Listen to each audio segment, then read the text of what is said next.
Gravando.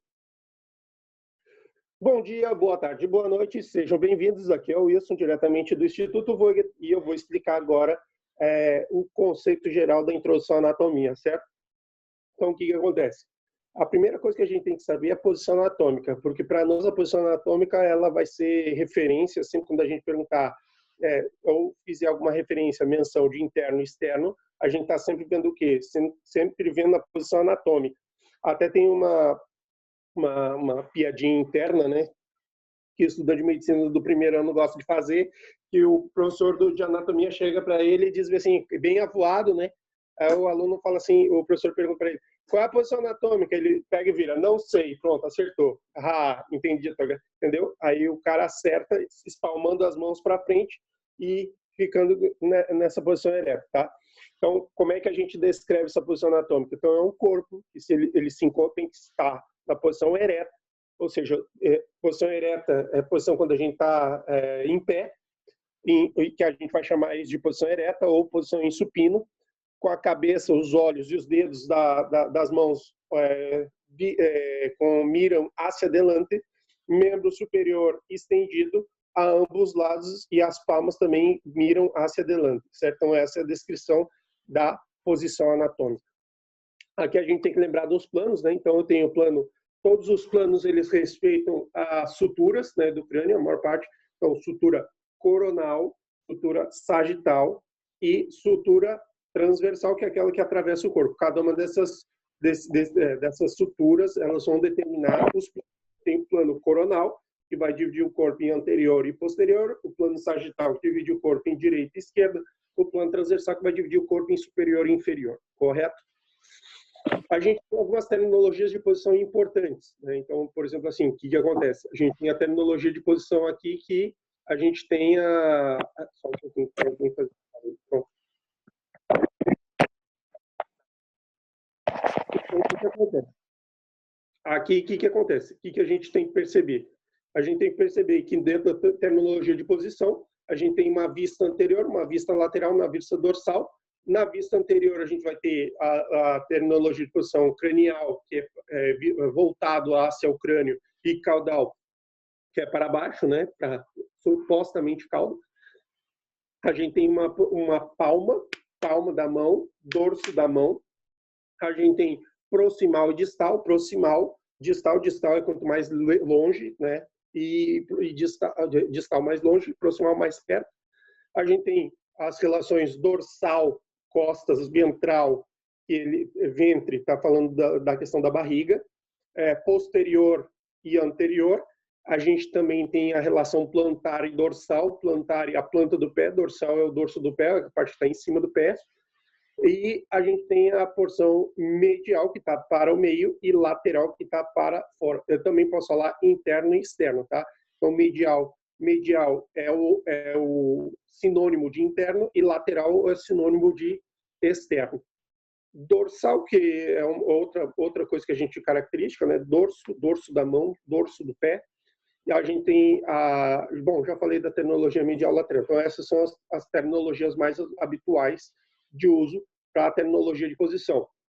Aqui eu tenho alguns tipos de ossos, né? Vocês veem, tipo, eu tenho o osso plano, eu tenho como exemplo o esternão, eu tenho o osso largo, eu tenho como exemplo o húmero, eu tenho o osso curto, que eu tenho os ossos do carpo, que representam ossos curtos, eu tenho a rótula, que é um osso sesamoideu, e eu tenho o osso irregular, que são as vértebras, ou seja, que vão compor a coluna vertebral. Então, esse é um osso irregular. Dentro dos tipos de anatomia, quais são os tipos de anatomia que a gente tem?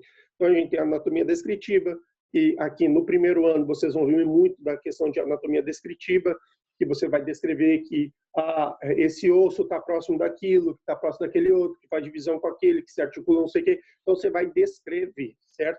As pessoas têm dificuldade de descrever suas qualidades ou seus defeitos, tem problemas nessa parte para poder descrever, entendeu? Então, eu sugiro que vocês aprendam a se tornarem grandes descritores, e fica muito mais fácil. E assim, uma coisa que eu quero desmistificar da cabeça de vocês, que a anatomia não é decoreba. Se você entende, você não esquece. Se você perguntar para mim hoje, Wilson, quantas horas tu dedica o teu dia para estudar anatomia?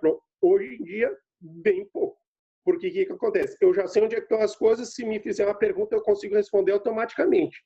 Eu tenho que fazer algum pensamento lógico para poder entender? Sim, mas eu não estou buscando aquela memória de decoreba, de memorística. Aí eu vou me ferrar sempre. Então, eu tenho que entender. Se eu sei onde está, eu penso, não, peraí, mas está perto de quem? Está próximo do quê? Se articula com o quê? É assim que a gente pensa, tá? E aí, por isso que eu digo para vocês, anatomia não precisa... Tem gente, nossa, é muito conteúdo de anatomia, eu vou ficar louco. Não, não, imbecil. Olha só, primeira coisa que você tem que entender é o seguinte, ó. O corpo humano, ele é simétrico, graças a Deus. Deus é perfeito. Deus fez o corpo humano simétrico. Então, tipo assim, o pessoal já começa querendo botar pressão no pessoal do primeiro ano, dizendo, nossa, são 300 e tantos músculos. Aí eu pego e falo assim, idiota, só que lembra que o que eu tenho no lado direito, eu tenho no lado esquerdo, não é verdade? Então já não é 300 e tantos músculos, são 100 e tantos. Mas aí sempre tem alguém que vai querer contrarrestar com alguma coisa, né? Vai querer contra-argumentar com alguma coisa. Ah, não, mas você tem que ver as especificidades. Eu digo, sim, as especificidades elas são mínimas. O que a gente tem que saber é o grosso. A gente não tem que saber o fino do fino. O fino do fino a gente guarda para quem quer tirar 10, quem quer tirar 10 com estrela. Aí esses, depois que dominaram o básico, aí vão para o fino do fino, certo? Então, pronto. A primeira coisa que eu tenho que ter em conta aqui, então, é o quê?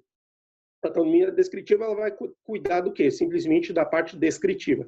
A anatomia topográfica é um tipo de anatomia que ela é cobrado muito lá na UAI, porém, nenhum professor dá essa anatomia lá. Engraçado, né? Então, por exemplo, assim, ó, eles vão perguntar o que é topografia. Primeiro tem que entender, eu já ia a partir do pressuposto que todos vocês sabem o que significa topografia. Mas vou fazer de conta que ninguém sabe, tá? E eu vou explicar do zero. Topografia é o quê? É o estudo de uma área, certo?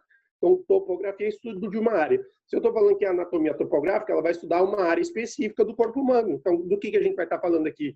Cavidade axilar, a gente está falando do quê? Do triângulo de Gouchon, dos triângulos do pescoço, triângulo de Gouchon, triângulo de Bécquart, triângulo de Pirogoff.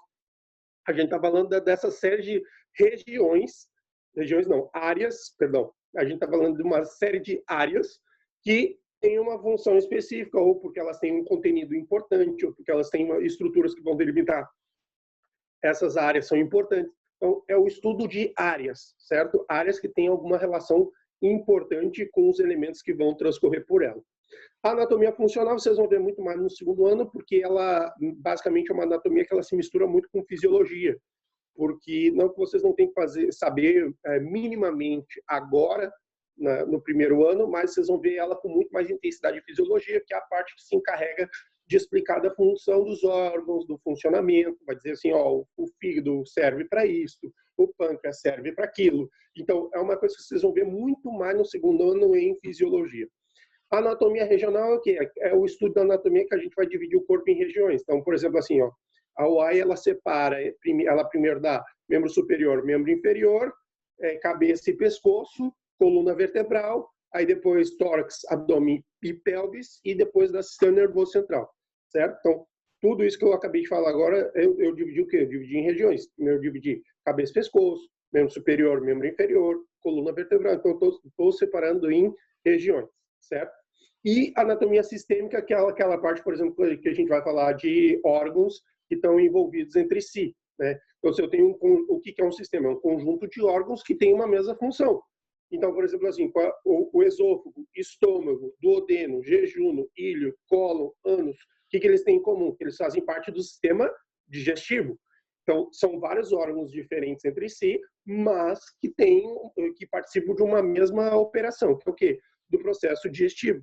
Tá? Então, essa é a anatomia sistêmica, que vocês vão ver parcialmente agora no primeiro ano, e é bom que vocês tenham uma noção. Então, as coisas que vocês têm mais focar aqui, a anatomia descritiva, anatomia topográfica, anatomia sistêmica, porque a regional vai ser dado assim, um enfoque muito mais na questão de organizacional do que vocês propriamente estudarem assim, porque até porque a filosofia que eles dão aqui é muito, assim, até eu não vou mencionar porque tem uma pessoa aqui que me falou, então eu tenho que preservar, porque isso aí depois, essas aulas correm aí solta, né? Então, o que eu preciso que vocês entendam? Que acontece? Por exemplo, os professores, eles não têm, às vezes, o cuidado de dar aula assim, vou te explicar o osso, aí depois vou te explicar o osso do membro superior, vou te explicar as articulações. Não, ele já te dá osso do membro superior, membro inferior, pelvis, tudo junto, tudo no mesmo balaio. Eu não aprendi dessa forma, tá? Em Cuba, como eu falei para vocês, em Cuba eles davam primeiro as vértebras, aí tinha gente que tinha medo de cadáver, aquelas coisas todas, e nós estudávamos com preparado também, né? Então, tipo assim, aí você começava com a vértebra, aí você já não ficava tão acanhado, você tinha curiosidade, você queria tocar, você queria ver, você queria pegar. Aí depois, o que acontecia? Depois você já estava acostumadinho a mexer com a vértebra, ele te dava um número, aí você pegava um número, ó, tal, mas você não estava fazendo associação ainda que tudo aquilo fazia parte de uma coisa só. Eles iam te dando pedaços, só que pedaços de uma região específica. E aí depois, no final, né, que a gente já tinha completado o estudo dos ossos, aí a gente começava a estudar os músculos. Aí começava a vir os preparados, certo? Completos. Daí a gente pegava o músculo, olhava o músculo, dissecava, fazia, sabe? Então, toda essa questão. Então, a terminologia anatômica, né? O que acontece? Olha só, a terminologia anatômica ela foi criada em 1998. Então, o que acontece? Tem muitas coisas que mudaram de nome. E o Dr. Moretti, com muita sabedoria, ele está aplicando a terminologia anatômica. Então, ele quer que todo mundo aprenda a terminologia anatômica e não a nômina anatômica. A terminologia anatômica substituiu a nômina anatômica.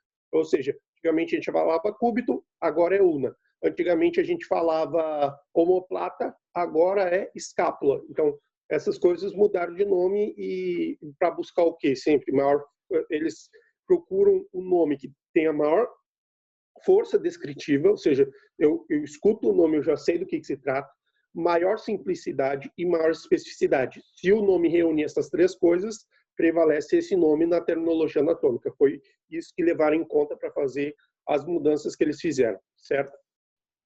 Pronto. Então, aqui terminamos o capítulo 1. Eu vou encerrar a gravação agora.